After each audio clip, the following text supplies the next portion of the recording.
Il y a quelques mois, j'ai publié une première vidéo sur les voitures électriques. Depuis, les choses ont évolué, d'où une mise à jour.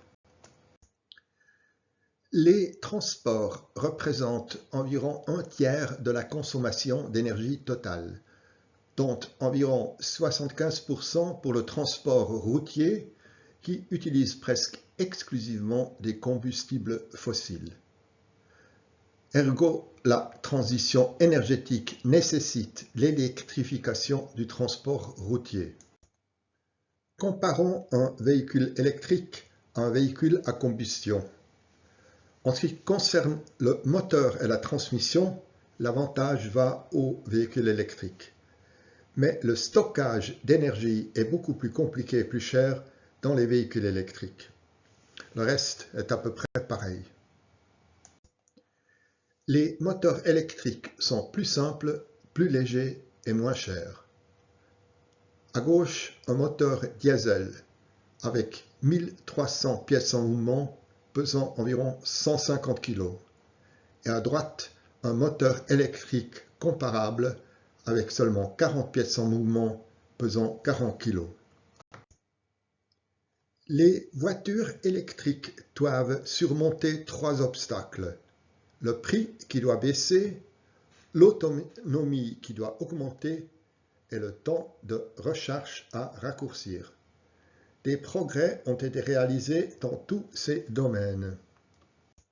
L'amélioration des batteries passe par le remplacement de matériaux chers et rares par des moins chers et abondants. Donc une cathode faite de phosphate de fer et de lithium et une anode de composite de silicium et de carbone.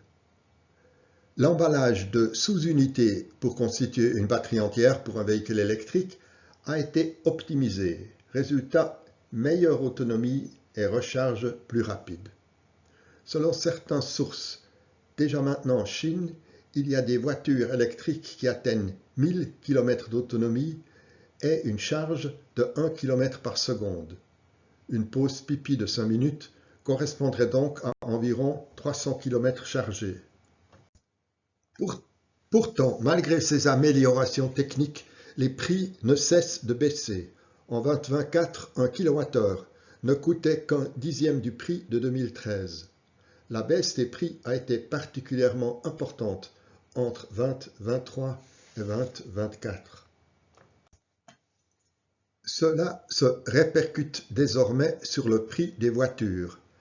La BYD Seal coûte moins de 30 000 € en Chine et le prix de la Tesla Y comparable a également baissé. Selon Bloomberg, le prix moyen de toutes les voitures électriques aux États-Unis en 2024 n'était plus supérieur au prix moyen des voitures à combustion. Voici une comparaison entre la batterie d'une Tesla 2024 et les meilleures batteries expérimentales.